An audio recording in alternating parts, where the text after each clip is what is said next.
meu nome é Luiz e eu vou estar explicando um pouco para vocês o que a nossa equipe fez nesse primeiro Tech Challenge. Bom, qual era o nosso desafio? Você é um profissional encarregado de desenvolver um modelo preditivo de regressão para prever o valor dos custos médicos individuais cobrados pelo seguro de saúde. Nos deram aqui um pequeno exemplo de uma base de dados onde nós temos idade, gênero, IMC, filhos, fumantes, a região dessa pessoa e qual é o encargo que essa pessoa paga. Bom, quais seriam as nossas tarefas, né? Nós teríamos que fazer uma exploração de dados, pré-processamento de dados, modelagem, treinamento, validação e estatística. Tudo que nos foi passado nas aulas desse primeiro módulo, né, de inteligência artificial, certo? Bom, qual foi a base de dados que nós usamos, né? Um site muito falado, né, durante as aulas também foi o Kaggle. Então, basicamente, nós encontramos aqui, né, uma base de dados bem interessante do Kaggle, falando realmente sobre os encargos cobrados, né? Então, nós vamos ter idade, sexo, IMC, quantos filhos, se a pessoa é fumante, a região, etc. Então, o que nós fizemos? Nós baixamos essas informações, né, essa tabela, e adicionamos aqui no nosso Tech Challenge, tá?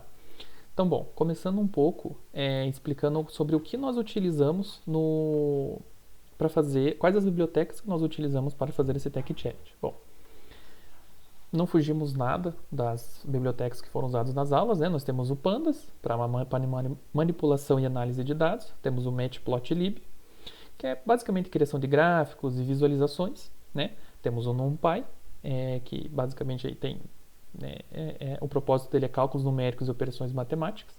Temos o Seaborn, que é a visualização de dados estatísticos, basicamente, e o Scikit-learn, que foi aí o que nós aprendemos, principalmente nós aprendemos aí nesse primeiro módulo de inteligência artificial, né, que ele serve para aprendizado de máquina, mineração de dados, etc. Tá? Bom, aqui nós fizemos uma pequena configuração, né, demos um NP Random Seed, como foi explicado aí nas aulas também, que a gente define uma semente para um gerador de números aleatórios do NumPy, certo? Colocamos algumas labels, né, para a gente poder utilizar isso futuramente. Então aqui carregando esses dados, né, do Kaggle, essa tabela, nós temos aqui as colunas idade, sexo, índice de massa corporal, quantas crianças, se a pessoa é fumante e qual a região dessa pessoa. E obviamente qual é o encargo cobrado por ela. Mostrando um pouco aqui do dado shape, ele vai mostrar quantas linhas nós temos por quantas colunas. Então nós temos aqui 1338 linhas por 7 colunas, que foram essas que eu acabei de comentar. Analisando um pouco melhor esses dados, nós demos um dados.info, que ele vai nos mostrar o que são essas colunas, né? Se elas são o tipo delas, né? Se elas são inteiras, se elas são objetos, etc.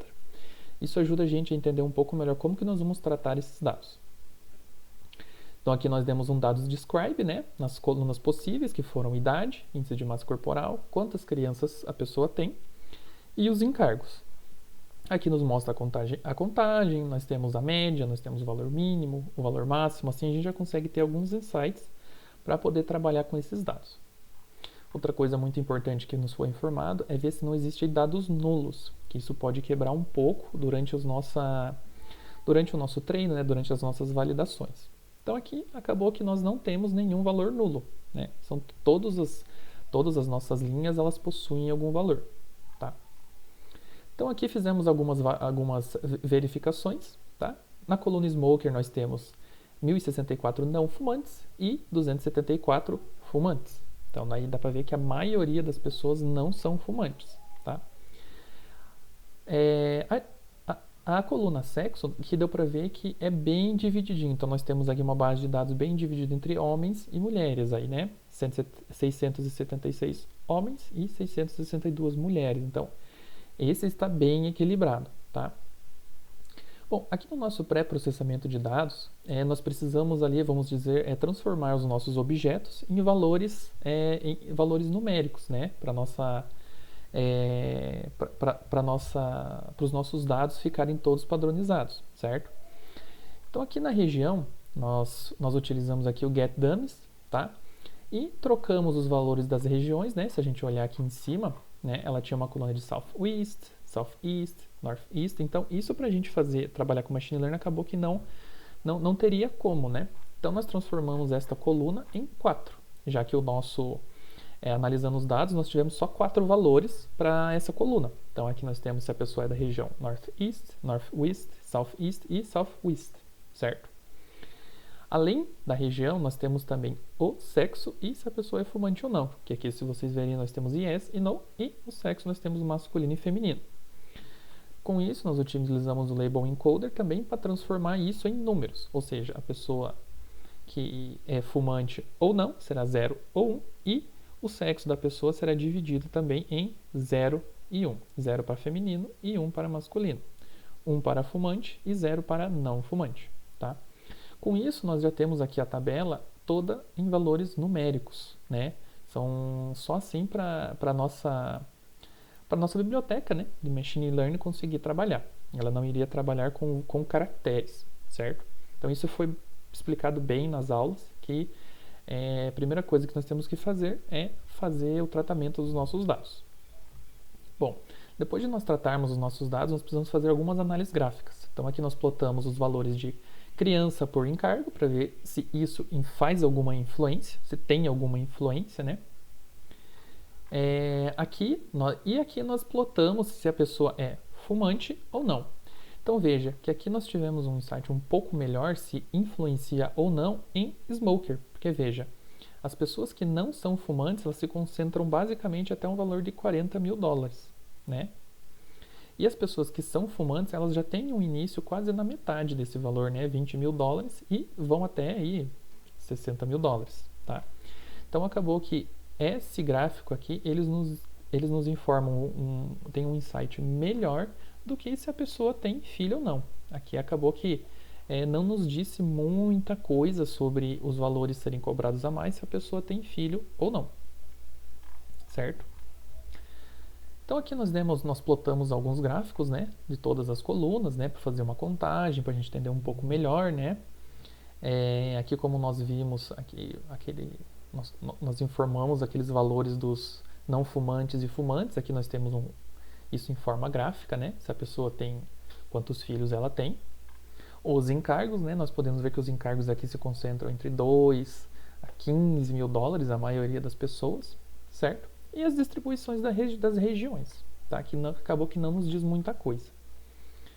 Aqui nós plotamos também os valores dos encargos, né? Para a gente entender um pouco melhor a contagem. Como eu disse ali, nós temos a maioria das pessoas aí entre 2 e 15 mil dólares, tá? E com isso nós plotamos uma matriz de correlação, para além de ser visual, a gente poder entender um pouco melhor visualmente também qual característica influencia mais na outra, né? Aqui nós podemos ver que, obviamente, os encargos são influenciados mais por pessoas fumantes ou não, né? Se vocês verem bem isso aqui, né? Então, as outras cores estão bem claras e o fumante está mais aqui vermelhinho. Com isso, né, nós vamos fazer primeiramente fazemos a divisão, né, de dados de treino e teste só de pessoas que são fumantes e os encargos, porque nós vamos tentar primeiro fazer uma regressão linear simples e ver como que a gente consegue, qual o resultado que a gente consegue ter, né? Então aqui nós fizemos as divisões, plotamos para ver o que foi nos dado, né? E fizemos a divisão da base de treino e teste, certo? Aqui nós vamos criar o modelo de regressão linear simples, né? Nós informamos aqui para o modelo que é uma regressão linear, informamos a base de treino, certo? O nosso modelo treinou. E aqui a gente vai fazer o Y predictions, né? Para a gente ver como que esse nosso modelo se saiu com esses nossos dados, certo? Bom, aqui nós fizemos uma plotagem, né? Como é uma regressão linear simples, ele vai dar apenas um valor para a pessoa que é fumante e para a pessoa que não é fumante. Então aqui nós temos os valores esperados para uma pessoa fumante e os valores esperados para uma pessoa não fumante. Então veja aqui, ó. Então, se fosse uma regressão linear simples, o nosso modelo iria falar que uma pessoa não fumante, os encargos ficariam em torno aí de $10 mil. E a pessoa que é fumante já seria em torno dos $30 mil, mais ou menos, tá? Bom, olhando nessa primeira análise, é um valor bacana, né? Porque como nós vimos, a média de valores aqui visualmente das pessoas não fumantes é mais baixa do que as pessoas que são fumantes, certo? Aqui nós temos uma avaliação da performance, nós chegamos aqui em 0,6, né? Utilizando a biblioteca de score. E nós temos os valores dos erros médios quadráticos absolutos do nosso R quadrado. Aqui nós temos um valor de 52 milhões, né, de erro médio quadrático. O nosso erro médio absoluto chegou aí mais ou menos em 5.625 e o nosso R quadrado, né, chegou aí em 0,66. Bom, visto isso, nós achamos que esses dados poderiam melhorar, certo? Então, o que nós fizemos? Nós dividimos de novo nossa base de treino e teste, né? Aqui nós pegamos aqui os valores dos encargos em X, né? E o restante dos dados em Y, porque agora nós vamos fazer uma regressão linear múltipla para ver como que esses dados se saem, tá? Utilizando todas as informações que nós temos. Então aqui fizemos a divisão em treino e teste, novamente. Criamos o modelo de regressão linear múltipla, certo? Informamos aqui o valor de treino. Temos o model.fit para esse modelo treinar e fizemos o y-prediction. Bom, se a gente for avaliar essa performance, nós já vimos aqui que nós tivemos um score bem melhor, né? Acho que cerca aí de 14% a mais, né? Se a gente voltar aqui, estava em torno de 0,6. E né, tivemos um valor de mean square error, né, o erro médio quadrático, erro médio absoluto e R quadrado bem melhor. Lembrando que o nosso erro médio quadrático estava em torno de 52 milhões, aqui nós já temos 33. O nosso erro médio absoluto passou de 5.200, né, para 4.200, mais ou menos, tivemos uma melhora bacana. E o nosso R quadrado passou para 0,78, o que teve uma melhora bem bacana também, tá?